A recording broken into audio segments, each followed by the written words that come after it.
देखना, जब तुम, अब देखो पहचान बता रहे हैं कि भगवान के सन्मुख हो, जब तुम प्रभु के सन्मुख होगे तो तुम देखना तुम्हारा उत्साह बढ़ेगा। कभी कभी सत्संग में कहते हैं कि अब उस आनंद की उमंग को कैसे बताएं, ऐसा समझ लो जैसे किसी का ब्याह तय हो गया हो संसारी पुरुष का, और उसके मनोनुकूल पत्नी मिल गई हो, और वो कितना फूला फूला घूमे, या माँ के इकलौते बेटे का ब्याह हो, फिर वो कैसे फूली फूली सबका स्वागत आनंद।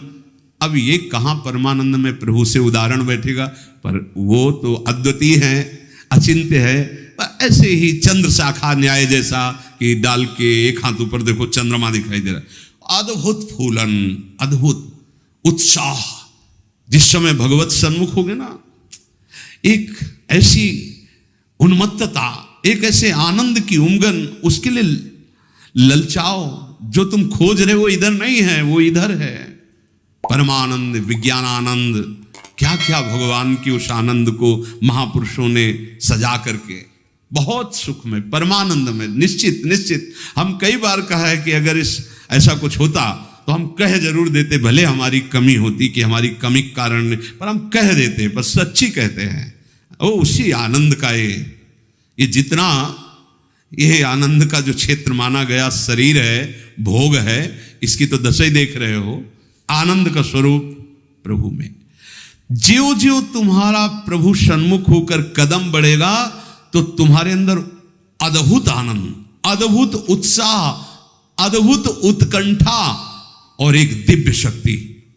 ये भी बात, एक दिव्य शक्ति तुम्हारे अंदर, दैवी संपदा बढ़ने लगेगी, एक अलौकिक शांति रहेगी, दुख सुख में एक समानता का भाव आ जाएगा। कोई भी भोग तुम्हें प्रिय नहीं लगेगा, नहीं खान पान ते भावे है, नहीं कोमल वसन सुहावे है, सब विषय लगे ते खारा है, हरि आशिक का मग न्यारा है। संत जन देखते ही ऐसे लगेंगे जैसे स्नेह संबंधी जन मिलते हैं। अच्छा अच्छा, ऐसे संतों को देखते ही मन नाच पड़ेगा, आज तो हो भाग्य भगवत सन्मुख का, आज तो हो भाग्य, हमें साधु समागम मिला, हमें संत जन मिले। तुम्हारी विलक्षण एक स्थिति होगी, कोई भी द्वंद्व तुम्हें स्पर्श नहीं कर पाएगा। निराशा, चिंता, भय, विषाद, कामना, वासना, ये सब क्षीण होने लगेंगी, केवल भगवत सन्मुखता। जब तक तुम भगवान की तरफ पीठ किए हो और संसार भोगों की तरफ मुख किए हो, तो तुम कुछ भी कर लो, तुम्हें सुख शांति मिलने वाली नहीं। जितना जितना तुम भोग संग्रह, धन वैभव एकत्रित करोगे, उतना ही अशांत और चिंतित और शोकित होते जाओगे। ये महापुरुषों की बात है, देख लो अपने हृदयों को। जितना तुम भोगों की तरफ बढ़ोगे, परिणाम में ये दोष तुम्हारे अंदर आएंगे। जैसे भगवत सन्मुखता, तो कैसे जाने भगवत सन्मुख है?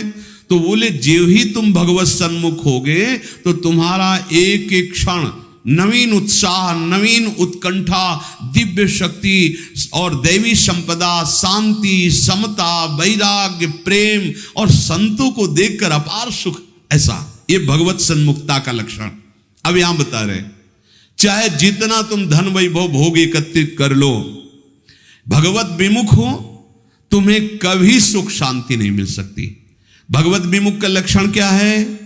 भय, विषाद, चिंता, राग, द्वेष, वैर, अशांति, द्रोह, दंभ, पाखंड, परिग्रह, हिंसा, कामना, वासना, ममता, दुर्गुण, दुर्विचार, भयानक दुख, ये भगवत विमुख के लक्षण हैं।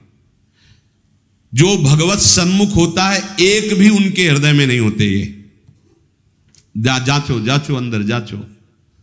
भगवत विमुक्ता का लक्षण, मूल लक्षण भोगों में सुख है, इसी में सारे दोष बैठे हुए हैं। और जहां भगवत सन्मुख हुए, तहां तुम्हारा प्रतिपल नवीन उत्साह, नवीन उत्कंठा, दिव्य शक्ति, दैवी संपदा, शांति, समता, वैराग्य, प्रेम, समस्त द्वंद्वों से छूट करके एक अद्भुत आनंद और संत समागम जीवन बन जाएगा। देखो राधा बाबा पूर्ण महापुरुष हैं, कोई उनको जानना थोड़ी साधन साध्य के विषय में, पर आपको ध्यान होगा जब ऋषिकेश में उनके गांठों में बहुत दर्द वात रोग के कारण, तो वो अपने निजी जन से कह रहे थे भाई मुझे सत्संग में पहुंचा दो। वो सेवा करते करते शायद श्रमित हो गए होंगे या जो भी, तो उन्होंने बाबा की इस बात का सपोर्ट नहीं किया। बहुत बार कहने पर तो बाबा कहा कि आप ये जानते हो कि हम जा ही नहीं पाएंगे। उन्होंने कहा आप जा ही नहीं पाओगे क्योंकि आपकी गांठ, बोले ऐसा नहीं। फिर जो बाबा ने अंदर बात की, वो जो लिखा था कि भगवान श्री कृष्ण से प्रार्थना की कि प्रीतम मुझे इतनी सामर्थ्य केवल दे दो कि जहां से सत्संग सुनाई देता वहां तक मैं पहुंच जाऊं, और एक बांस डंडा उठाया और बाबा घसीटते हुए वहां गए। इस बात का बहुत प्रभाव पड़ा हृदय में कि इनको कोई साधन साध्य विषय अब जानकारी की आवश्यकता नहीं, पूर्ण महापुरुष हैं, संपूर्ण हैं, उनमें कोई भी, लेकिन ऐसे महापुरुष होते हुए सत्संग की इतनी प्रियता, वो देखो लिखा है साधु सम, एकदम आनंदित हो गए कि आज तो मुझे साधु समागम मिला। ये भगवत सन्मुख का लक्षण, विमुख का नहीं, भगवत सन्मुख का लक्षण। तो हम अपने को जबरदस्ती मुख मोड़ना होगा।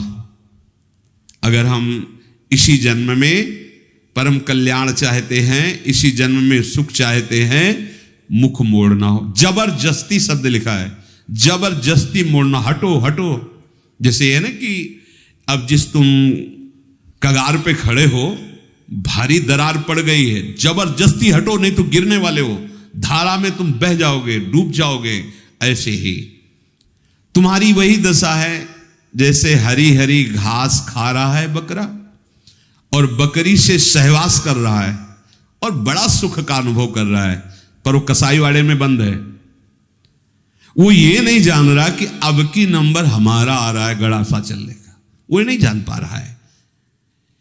इसी प्रकार आप खान पान, शौक, मौज मस्ती, परिवार, सांसारिक सुख भोग रहे हैं, पर आपको पता नहीं कि काल के कसाईवाड़े में है।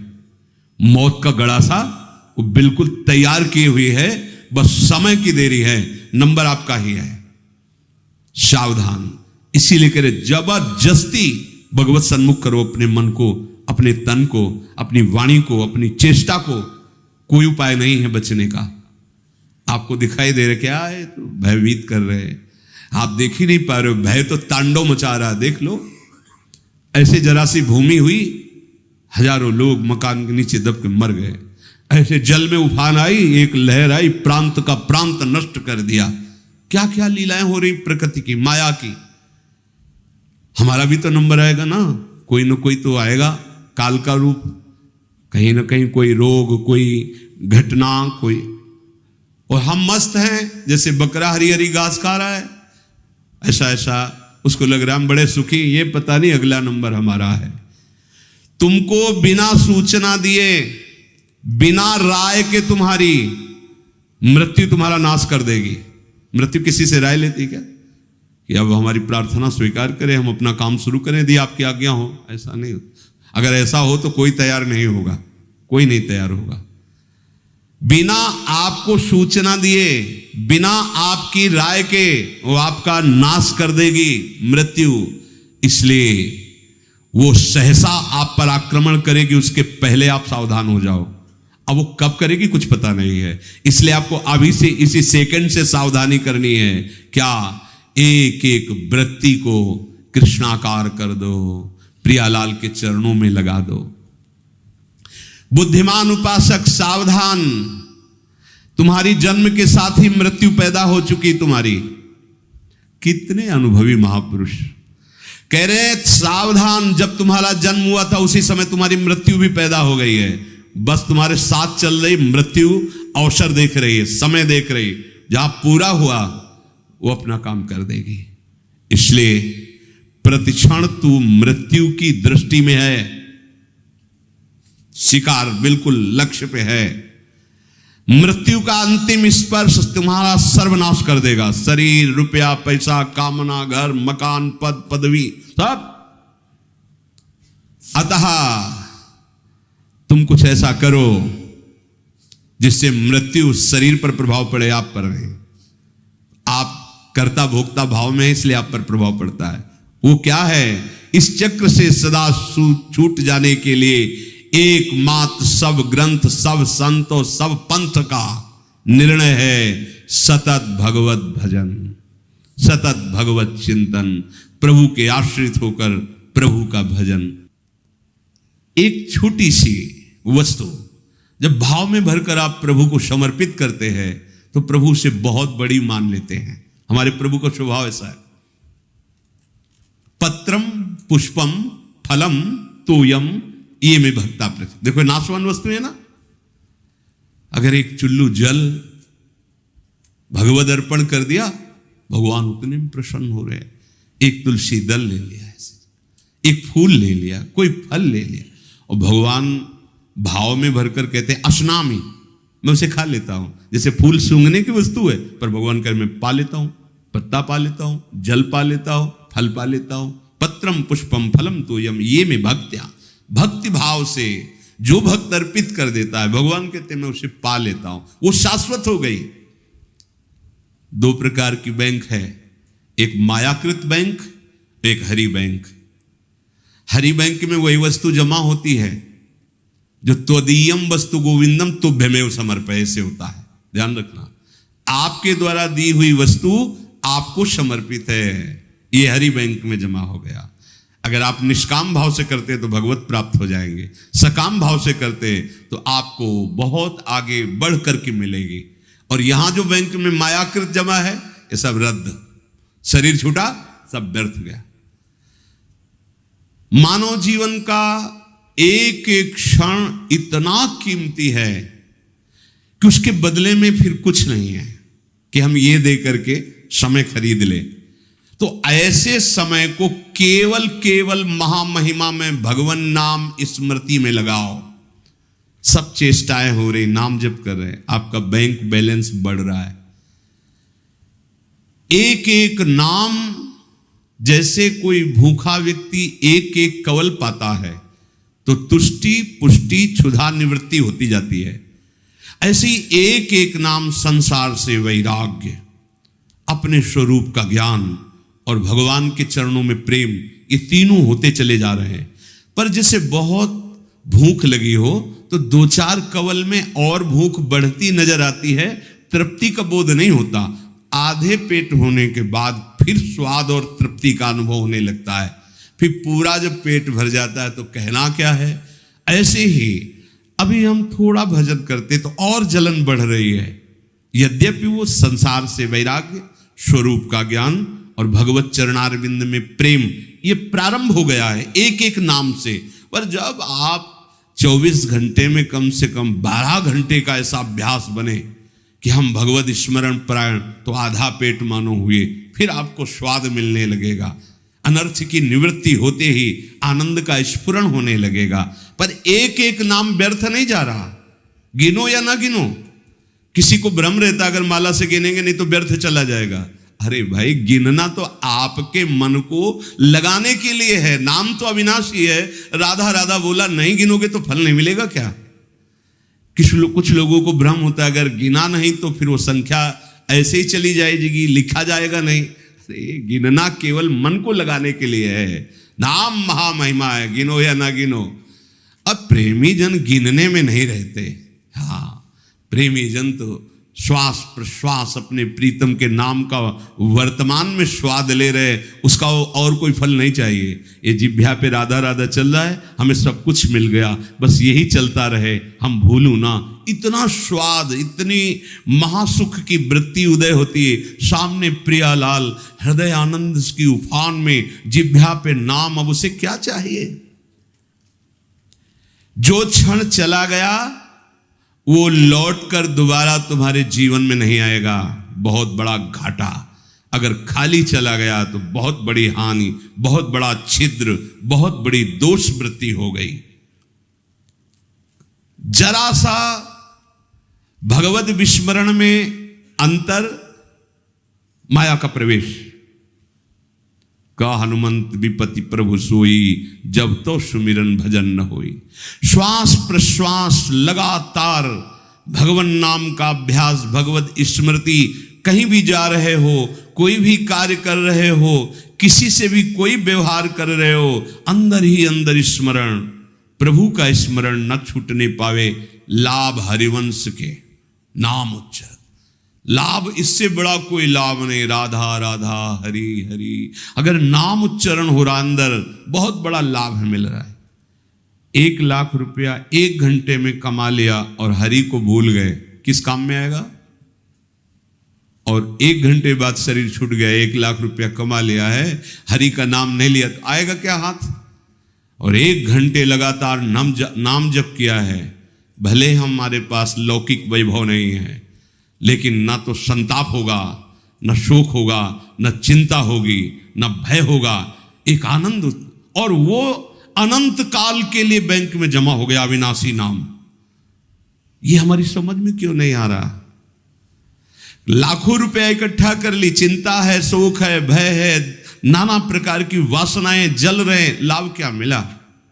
नाम चल रहा है, माना कि आपके पास उतना ऐश्वर्य नहीं है, यथा लाभ संतोष, जितना प्रभु दिए पर आपका हृदय प्रफुल्लित रहेगा, भरोसा बहुत बड़े स्वामी का है, और एक एक नाम आपका जमा हो रहा है। सदगुरुदेव भगवान एक दिन बोले थे, एक एक सेकंड का तुम्हारे हिसाब होगा।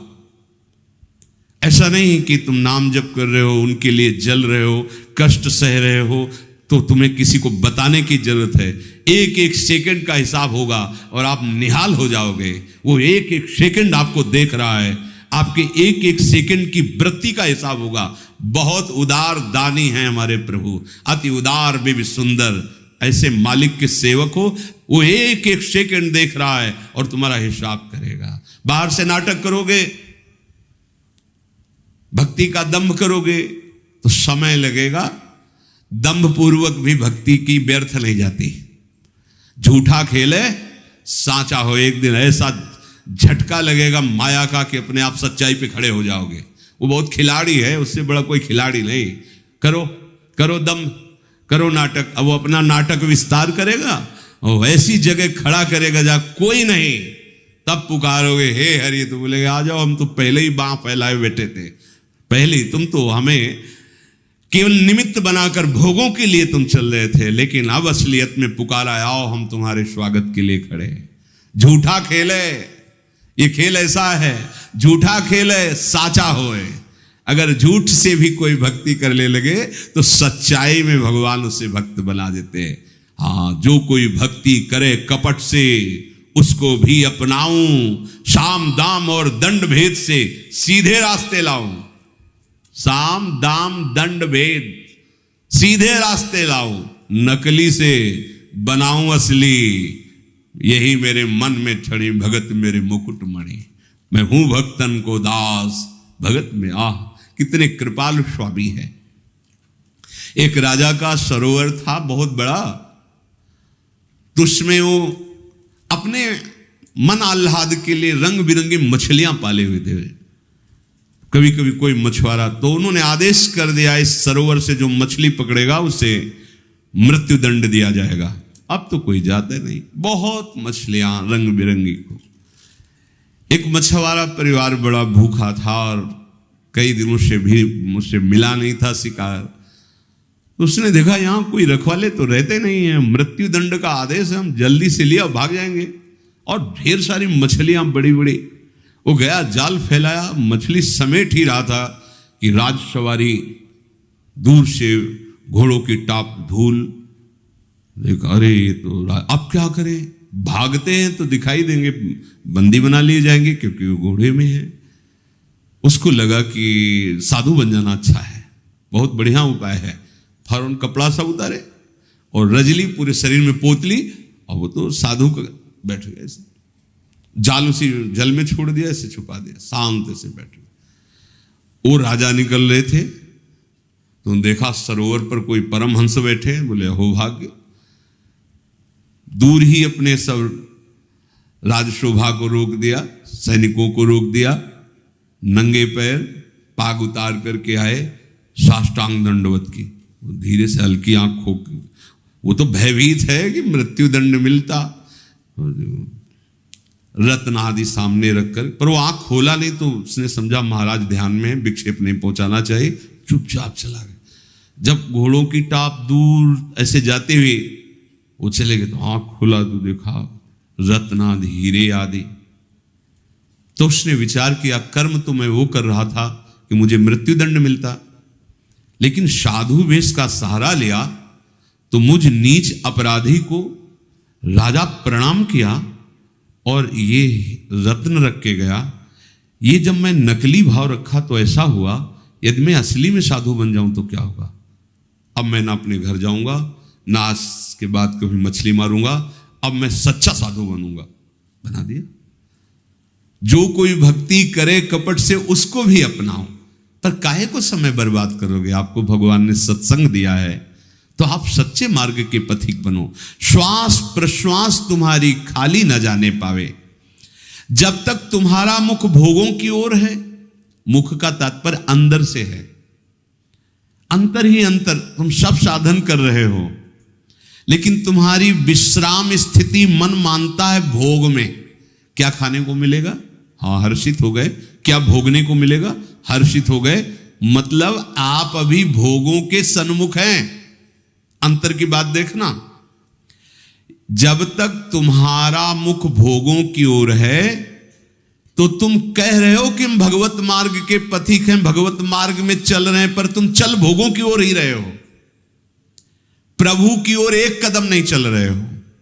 जैसे कई बार सत्संग में बताया है कि ये बिहारी जो हैं, आप मुख इधर करो छठी करा की तरफ और दौड़ लगा दो तो आपका हर कदम बिहारी जी से दूर होता चला जा रहा है। आप बहुत चल रहे हो लेकिन विपरीत चल रहे हो तो आप बिहारी जी से दूर होते चले जा रहे हो। और ये मार्ग है, लेट जाओ और लेट कर चलो तो समय आएगा पहुंच जाएंगे, क्योंकि आप सही मार्ग में चल रहे हो। आप ऐसे सोए सोए चलो, एक बार लेट गए 10 मिनट फिर लेटे, फिर एक बार उठे फिर लेट गए, आप पहुंच जाओगे क्योंकि सही मार्ग है। समझो, भाव समझो। यदि आप भगवत सन्मुख हैं तो आपकी चाल धीमी होगी तो भगवान मिल जाएंगे, और आप भगवत विमुख हैं, भोगों के सन्मुख हैं तो दौड़ लगा लो। हर कदम आपका प्रभु से दूर होता चला जाएगा, आपको दूर करता चला जाएगा। यही भेद उपासक नहीं समझ पाता और पूरा जीवन लगा देता है। बहुत ध्यान देने का विषय कि आप समझते हैं परमार्थ के पथिक अपने को और चाल है भोगों की तरफ, तो हर कदम आपको प्रभु से दूर करता गया और आप कर रहे 50 वर्ष से मैं चल रहा हूं लेकिन मंजिल नहीं मिली, क्योंकि मंजिल की तरफ आपका मुख ही नहीं था। आपका मुख था मंजिल के विपरीत। जो प्रतिकूल से वर्जनम स्थिति होनी चाहिए वहां अपने अनुकूलता देखी और चल पड़े भोगों की तरफ, तो फिर क्या होगा। आप यही को कहते हैं आकर कि 20 वर्ष से मैं साधन में हूं। क्या साधन में हो?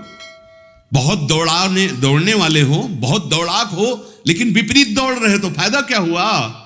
अरे धीमी भी चाल हो लेकिन अनुकूल चाल हो तो मंजिल पास है, दूर नहीं है। ये बहुत समझने की बात, बहुत समझने की बात। यही गलती हमसे होती है। महापुरुषों द्वारा स्वादनीय शास्त्र जिसकी जय घोष करता है, ऐसे नाम का अपमान कर रहे हो। तुम्हारे कदम किधर हैं? किधर है कदम तुम्हारे? तुम्हारी चाल किधर है? पहले देखो ना। अरे सन्मुख होए जीव मोई जमही, जन्म कोट यज्ञ नाश होते। मेरे प्रभु कहते हैं करोड़ों जन्म के पाप उसी क्षण नष्ट कर देता हूं जब सन्मुख होते। सन्मुखता का मतलब समझो। अंदर ही अंदर भोगों को विश्राम मान रहे हो, भोगों को सुख मान रहे हो, मान प्रतिष्ठा को जीवन का लाभ मान रहे हो, तो आपके सम्मुख कौन है? प्रभु हैं या मान प्रतिष्ठा है या भोग है या संसार है? क्या वेश रख लेना प्रभु की सन्मुखता होती है? क्या उद्देश्य क्या है तुम्हारा?